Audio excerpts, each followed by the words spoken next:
Break ನಂತರ ಬೆಂಗಳೂರು ಫಸ್ಟ್ಗೆ ಸ್ವಾಗತ. ರಾಧಿಕಾ ಕುಮಾರಸ್ವಾಮಿ ಅವರು ಇದೇ ಮೊದಲ ಬಾರಿಗೆ ತಮ್ಮ ವೈವಾಹಿಕ ಜೀವನದ ಬಗ್ಗೆ ಸುವರ್ಣ ನ್ಯೂಸ್ ಜೊತೆ ಮಾತನಾಡಿದ್ದಾರೆ. ನಾನು ನನ್ನ ಪತಿ ಮತ್ತು ಮಗುವಿನ ಜೊತೆ ಸಂತೋಷವಾಗಿದ್ದೇನೆ.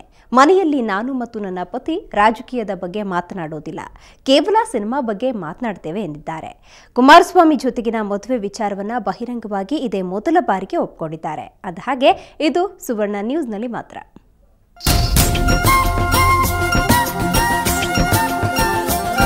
ಒಬ್ಬ ನಟಿಯಾಗಿ ಬಂದರೆ ನೀವು ತುಂಬ ಬ್ಯೂಟಿಫುಲ್, ತುಂಬ ಒಳ್ಳೆಯ ಕರಿಯರ್ ಇತ್ತು ನಿಮಗೆ. ಅದ ನಂತರ ನೀವು ಕುಮಾರಸ್ವಾಮಿ ಮದುವೆ ಆಗಿ ಒಂಥರ ಸ್ವಲ್ಪ ತೆರೆಯಿಂದ ಮರೆಯಾದರೆ ಈ ಥರ ಒಂದು ಅಂದರೆ ಆ ಥರ ಒಬ್ಬ ರಾಜಕಾರಣಿನ ಮದುವೆ ಆಗೋದಿದೆಯಲ್ಲ, ಒಂದು ಆ ಥರ ನಿರ್ಧಾರ ತಗೊಳ್ಬೇಕಾದಂಥ ಪರಿಸ್ಥಿತಿ ಯಾಕೆ ಬಂತು? ಐ ಮೀನ್ ದೇವ್ರು ಹಣೆಯಲ್ಲಿ ಬರೆದ್ಬಿಟ್ಟಿದ್ದಾರೆ, ಏನು ಮಾಡೋಕ್ಕಾಗಲ್ಲ. ಹಣೆ ಬರನ್ನ ಯಾರು ಚೇಂಜ್ ಮಾಡೋಕ್ಕಾಗತ್ತೆ ಅಲ್ವಾ? ಹಣೆ ಬರಹ ಅಂತಿರೋದಕ್ಕೆ ಅವ್ರು ನಿಮ್ಮ ಲೈಫಲ್ಲಿ ಬಂದದ್ದು ಅಥವಾ ನೀವು ಅವ್ರ ಲೈಫಲ್ಲಿ ಬಂದದ್ದು? ಅಂದರೆ ದೇವ್ರು ಬರೆದ್ಬಿಟ್ಟಿದ್ದಾರೆ, ಅದನ್ನೇನು ಚೇಂಜ್ ಮಾಡೋಕ್ಕಾಗಲ್ಲ ಯಾರು. ಹೀಗೆ ನಡಿಬೇಕು ಅಂತ ಒಂದು ಅದಿರುತ್ತಲ್ಲ, ಹಾಗೆ ನಡೆದಿದೆ ಅಷ್ಟೇ. ನಿಮ್ಗೆ ಅದ್ರ ಬಗ್ಗೆ ಯಾವುದೇ ಬೇಜಾರಿಲ್ಲ? ಯಾಕೆ ಬೇಜಾರು? ನಾನು ಇವಾಗ ನಾನು ನೋಡಿದ್ರೆ ಬೇಜಾರಲ್ಲಿದ್ದಾಗ ಖಂಡಿತ ಇಲ್ಲ. ಮತ್ತೆ ನಿಮ್ಮ ಯಜಮಾನ್ರೆ ರಾಜಕೀಯ ಅದು ಏನಂದ್ರೆ ವಿರೋಧ ಪಕ್ಷದಲ್ಲಿ ಇದ್ದಾರೆ ಈಗ ಸದ್ಯಕ್ಕೆ, ಮತ್ತು ಪ್ರತಿದಿನ ಒಂದಲ್ಲ ಒಂದು ಹಗರಣಗಳನ್ನ ಬಯಲಿಗೆ ಎಳಿತಿರ್ತಾರೆ, ಟಿವಿನಲ್ಲಿ ತುಂಬ ಮಿಂಚ್ತಿರ್ತಾರೆ. ಓಕೆ. ಸೊ ನನಗನ್ಸುತ್ತೆ ಮನೇಲಿ ಕೂಡ ಅವರು ಎಲ್ಲೋ ಒಂದು ಕಡೆ ರಾಜಕೀಯದ ಬಂದೇ ಬರುತ್ತೆ ಮಾತುಕತೆ. ಇಲ್ಲ, ನಾನು ಸಾಮಾನ್ಯವಾಗಿ ನಾನು ರಾಜಕೀಯದ ಬಗ್ಗೆ ನಾನು ಜಾಸ್ತಿ ಮಾತಾಡೋದೇ ಇಲ್ಲ. ನಂದೇನಿದ್ರು ನಾನು ಈ ಸಿನಿಮಾ ನೋಡಿದೆ, ತೆಲುಗು ಸಿನಿಮಾ ನೋಡಿದೆ, ತಮಿಳ್ ಸಿನಿಮಾ ನೋಡಿದೆ, ಇದು ಚೆನ್ನಾಗಿದೆ, ಇದು ಚೆನ್ನಾಗಿಲ್ಲ, ಈ ರೀತಿ ಮಾತುಗಳೇ ಜಾಸ್ತಿ ಬರೋದು. ರಾಜಕೀಯ ನಾನು ಹೆಚ್ಚಾಗಿ ಮಾತಾಡೋಕ್ಕೆ ಹೋಗೋದಿಲ್ಲ. ಅವರೇ ಸಿನಿಮಾ ಮಾತಾಡ್ತಾರೆ? ಇಲ್ಲ, ಜನರಲ್ ಸಿನಿಮಾ ಮನೇಲಿ ಬಂದಾಗ ರಾಜಕೀಯದ ಮಾತೇ ಬರೋದಿಲ್ಲ. ನೀವು ಇಷ್ಟು ಮಾತಾಡಿದ್ರಿ, ಆದರೆ ನಿಮ್ಮ ಯಜಮಾನ್ರ ಹೆಸರು ಅಂದರೆ ಕುಮಾರಸ್ವಾಮಿ ಅವರ ಹೆಸರನ್ನ ನಿಮ್ಮ ಬಾಯಿಂದ ಬರಲೇ ಇಲ್ಲ, ಯಾಕೆ? ದೊಡ್ಡವರೆಲ್ಲ ಹೇಳ್ತಾರೆ ಗಂಡನ ಹೆಸರು ಹೇಳಬಾರ್ದು, ಆಯುಷ್ ಕಮ್ಮಿ ಆಗುತ್ತೆ ಅಂತ. ಸೊ ಅದಕ್ಕೆ ಹೇಳಕ್ಕೆ ಇಷ್ಟಪಡಲ್ಲ. ಮನೇಲಿ ಏನಂತ ಕರಿತೀರಾ? ಹರಿ ಹರಿ ಹರಿ ಹರಿ ಹರಿ.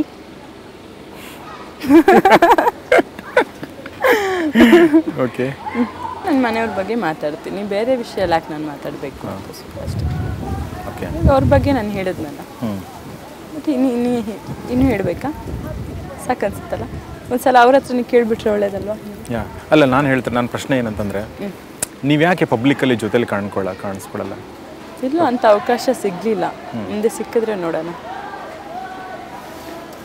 ಒಂದ್ಸಲ ನೀವು ಮತ್ತು ಕುಮಾರಸ್ವಾಮಿ ಇಬ್ಬರು ನಮ್ಮ ಸ್ಟುಡಿಯೋಗೆ ಬರ್ತೀರಾ? ಖಂಡಿತವಾಗಿ. ಅವ್ರು ಬಂದರೆ ನಾನು ಬರ್ತೀನಿ.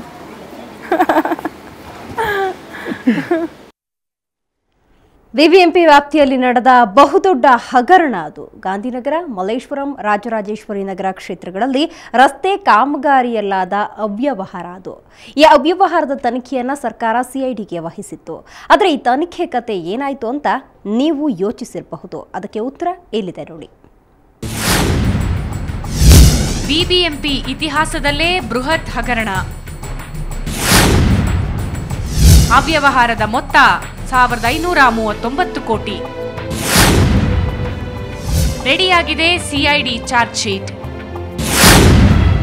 ರಸ್ತೆ ಕಾಮಗಾರಿ ಮಾಡ್ತೀವಿ ಅಂತ ಹೇಳಿಕೊಂಡು ಬಿಬಿಎಂಪಿ ಇಂಜಿನಿಯರ್ಗಳು, ಗುತ್ತಿಗೆದಾರರು ಮತ್ತು ರಾಜಕಾರಣಿಗಳು ಸೇರಿ ಬಿಬಿಎಂಪಿಯ ಇತಿಹಾಸದಲ್ಲೇ ದೊಡ್ಡ ಹಗರಣವೊಂದನ್ನ ಮಾಡಿಬಿಟ್ಟಿದ್ದಾರೆ. ಅದರ ಮೊತ್ತ ಬರೋಬ್ಬರಿ 1539 ಕೋಟಿ. ಈ ಕುರಿತ ತನಿಖೆಯನ್ನ ಸರ್ಕಾರ ಸಿಐಡಿಗೆ ವಹಿಸಿದೆ. ಈಗ ಸಿಐಡಿ ಒಂದು ಹಂತದ ತನಿಖೆ ಮುಗಿಸಿ ಚಾರ್ಜ್ ಶೀಟ್ ಹಾಕೋದಕ್ಕೆ ರೆಡಿಯಾಗಿದೆ. ಪ್ರತಿಯೊಂದು ಕಾಮಗಾರಿಗೆ ಒಂದು ಚಾರ್ಜ್ ಶೀಟ್ ಆಗ್ತದೆ. ಸೊ ಹಾಗೆ ನಮ್ಮದು ಒಂದು ಕಾಮಗಾರಿದು ತನಿಖೆ ನಾವು ಪೂರ್ತಿ ಮಾಡ್ತೀವಿ. ಹಾಗೆ ನಾವು ಕೋರ್ಟ್ದಲ್ಲಿ ಚಾರ್ಜ್ ಶೀಟ್ ಸಲ್ಲಿಸ್ತಾ ಹೋಗ್ತೀವಿ. ಸೊ ಈಗ ಸದ್ಯಕ್ಕೆ ಶೀಘ್ರವಾಗಿ ನಾವು ಒಂದು 3-4 ಚಾರ್ಜ್ ಶೀಟ್ ಕೋರ್ಟ್ದಲ್ಲಿ ಹಾಕ್ತೀವಿ. ಮುಂದೆ ಆ ರೀತಿ ಚಾರ್ಜ್ ಶೀಟ್ ಹಾಕ್ತಾ ಹೋಗ್ತೀವಿ. ಅತ್ತ ಚಾರ್ಜ್ ಶೀಟ್ ರೆಡಿ ಆಗ್ತಿದ್ದಂತೆಯೇ ಇತ್ತ ಬಿಬಿಎಂಪಿಯ ಇಂಜಿನಿಯರುಗಳಲ್ಲಿ ನಡುಕ ಶುರುವಾಗಿದೆ. ಚಾರ್ಜ್ ಶೀಟ್ನಲ್ಲಿ ಯಾರ್ಯಾರ ಹೆಸರಿದೆಯೋ ಅನ್ನೋ ಆತಂಕ ಇಂಜಿನಿಯರುಗಳನ್ನ ಕಾಡ್ತಾ ಇದೆ. ಸಿಐಡಿ ಚಾರ್ಜ್ ಶೀಟ್ ಕೋಟ್ಯಾನುಕೋಟಿ ಹಣ ನುಂಗಿ ನೀರು ಕುಡಿದ ಅಧಿಕಾರಿಗಳು ಹಾಗೂ ರಾಜಕಾರಣಿಗಳ ನೆಮ್ಮದಿ ಕೆಡಿಸಿದೆ. ಇನ್ನು ಕಡತಗಳಿಗೆ ಬೆಂಕಿ ಇಟ್ಟ ಪ್ರಕರಣದ ಬಗ್ಗೆಯೂ ಪ್ರತ್ಯೇಕ ತನಿಖೆ ಜಾರಿಯಲ್ಲಿದೆ. ಬಹುಕೋಟಿ ಹಗರಣದ ತನಿಖೆ ಇನ್ನು ಕೆಲವೇ ತಿಂಗಳುಗಳಲ್ಲಿ ಮುಗಿಯುತ್ತೆ ಅನ್ನುತ್ತೆ ಸಿಐಡಿ. ನಾವು 6 ತಿಂಗಳ ಅಥವಾ 1 ವರ್ಷ ನಾವು ಕಾಯೋದಿಲ್ಲ ಫೈನಲ್ ಚಾರ್ಜ್ ಶೀಟ್ ಹಾಕಲಿಕ್ಕೆ. ಚಾರ್ಜ್ ಶೀಟ್ಸ್ ಭಾಳಷ್ಟು ಹಾಕಬೇಕಾಗಿದೆ. ಸೊ ನಾನು ಹಿಂದೆ ಹಾಗೆ ಹೇಳಿದ್ದೀನಿ, ಹೇಗೆ ನಮ್ಮದು ಒಂದೊಂದು ಕಾಮಗಾರಿದು ತನಿಖೆ ನಾವು ಪೂರೈಸ್ತೀವಿ ಅದೇ ರೀತಿ ನಾವು ಚಾರ್ಜ್ ಶೀಟ್ ಸರ್ ಈಗ ಅಲ್ಲಿ ಫೈರ್ ಆಗಿತ್ತು ಅನ್ಎಕ್ಸ್ಪೆಕ್ಟೆಡ್ಲಿ ಅದು ನಿಮಗೆ ಹ್ಯಾಂಡ್ ಓವರ್ ಮಾಡಿದ್ದಾರೆ? ಅದು ಮಾಡಿದ್ದಾರೆ, ಅದು ಸಪ್ರೇಟಾಗಿ, ಅದು ಇದರದ್ದು ಸಂಬಂಧಪಟ್ಟ ಇಲ್ಲ. ಬಟ್ ಅದು ಇನ್ನೊಂದು ಬೇರೆ ಕೇಸ್ ಇದೆ, ಫೈರ್ ಬಗ್ಗೆ ಇದೆ, ಅದು ಸಪ್ರೇಟಾಗಿ ನಾವು ತನಿಖೆ ಮಾಡ್ತಾ ಇದ್ದೀವಿ. ಒಟ್ಟಿನಲ್ಲಿ ಸಿಐಡಿ ಸಲ್ಲಿಸಿರೋ ಚಾರ್ಜ್ ಶೀಟ್ ದಂಧೆಕೋರರ ಹಣೆಬರವನ್ನ ನಿರ್ಧರಿಸಲಿದೆ. ಸದ್ಯ ಸಿಐಡಿ ಆರೋಪ ಪಟ್ಟಿಯಲ್ಲಿ ಯಾರ್ಯಾರ ಹೆಸರಿದೆ ಅನ್ನೋದು ಕುತೂಹಲ ಕೆರಳುವಂತೆ ಮಾಡಿದೆ. ಅಶ್ವಿನಿ, ಸುವರ್ಣ ನ್ಯೂಸ್ 24/7 ಬೆಂಗಳೂರು. ಕರ್ನಾಟಕದಲ್ಲಿನ ಚಿನ್ನದ ದರ ಎಷ್ಟಿತ್ತು ಬನ್ನಿ ನೋಡೋಣ. 22 ಕ್ಯಾರೆಟ್ನ 10 ಗ್ರಾಂ ಚಿನ್ನಕ್ಕೆ 26,350 ರೂಪಾಯಿ. ನಿನ್ನೆಯ ದರಕ್ಕೆ ಹೋಲಿಸಿದ್ರೆ 100 ರೂಪಾಯಿ ಏರಿಕೆಯಾಗಿದೆ.